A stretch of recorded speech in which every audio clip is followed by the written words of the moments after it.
Hi everyone, my name is Sanjay and today we'll learn about the time signatures. Okay, so let's get into this. So we'll take as an example the train song that we learned last week, and we'll look at this right here. These numbers, this is time signature. And time signature is looking like this with two numbers stacked on top of each other. So let's see what the bottom number and top number represents. But first, there are many different types of time signatures, like 6/8. But we're not gonna get into that. We're only gonna be focusing on three time signatures today, which is 4/4, as you can see right here, 2/4, and 3/4. So let's get into this. So the top number of time signature represents the amount of beats that there are in each measure of the song. And the bottom number in time signature represents which certain note gets the beat. Okay, so this is what time signature looks like. Get a glimpse of that. And time signature will be found in the very beginning of the piece or song, or at the first measure.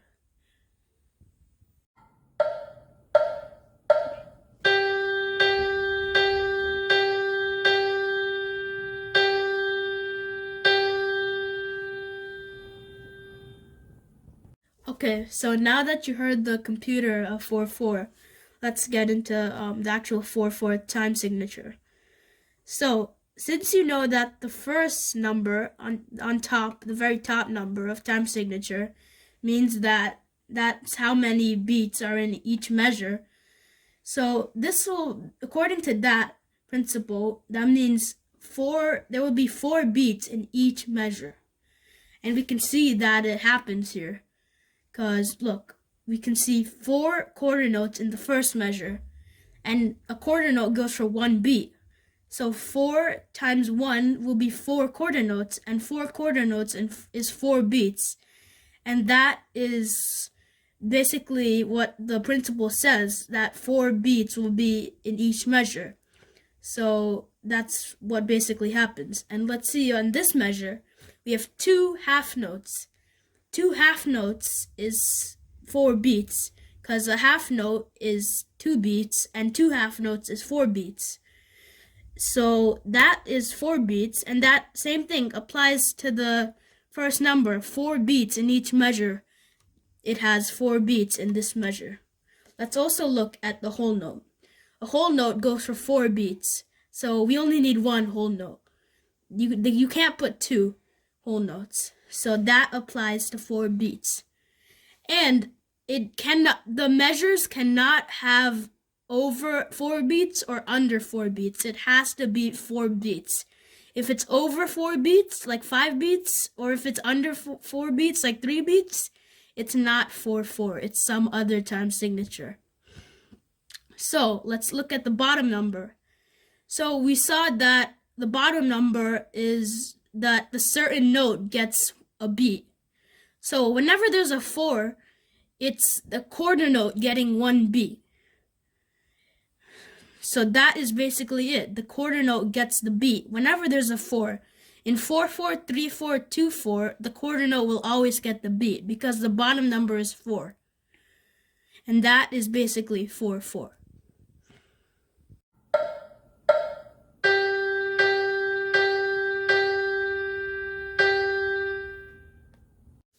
Okay, so now that you heard the computer for 3/4, let's also get into the explanation.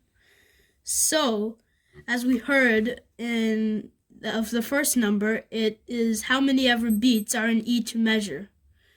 So, in 3/4, since there's a 3 on the top number, there will be 3 beats per measure. And as you can see here, it is 3 beats per measure, because look at this.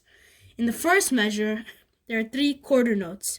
And 3 quarter notes equals 3 beats, because each a quarter note is 1 beat.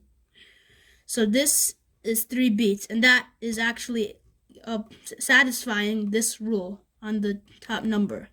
Same thing here. it's a half note and a quarter note. This equals 3 because a half note goes for 2 beats and a quarter note goes for 1 beat. And 2 plus 1 is 3, and that makes 3 beats. So that is what is going to be happening in the top number of 3/4. Each measure gets 3 beats. So for the bottom number, again, it's like 4/4, 3/4, 2/4. The note that gets the beat is the quarter note. Whenever the 4 is the bottom number, it's always the quarter note getting the beat. The half note still gets 2 beats, and the whole note still gets 4 beats. But the quarter note is the note that is getting the beat. And there are different other combinations. There's many combinations for this, but these are the only 2 combinations for 3/4. For 4/4, I forgot to say this, but there are many other combinations you could have, like 2 quarter notes and a half note for 4/4. There are many combinations, but these are the only 2 combinations for 3/4, and that is basically 3/4.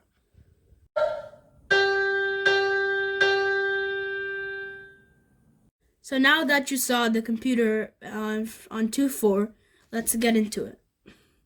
So the same thing applies.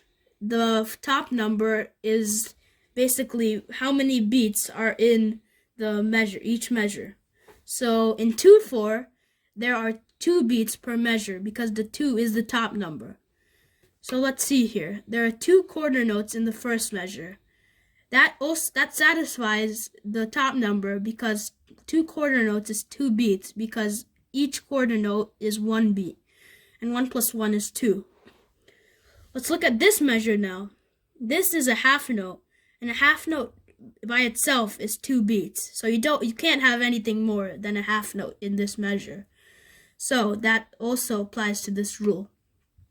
Oh, and you cannot have a whole note because that exceeds the 2 beats because it's 4 beats. You can't have anything over the 2 beats or under the 2 beats. Same thing goes for 3/4 and 4/4. So now, the same thing for the bottom number. Whenever it's 4 on the bottom number, the quarter note gets the beat. The half note still gets 2 beats, and the whole note gets 4 beats. But the whole note is not in 2/4 because it exceeds 2 beats. So we're only focusing on the half note and quarter note in 2/4. But the quarter note is the only thing that gets the 1 beat. So that will be it for this lesson. Next week, we'll be going over a song that is related to time signature and how we can use this concept in that song. So until next week, bye.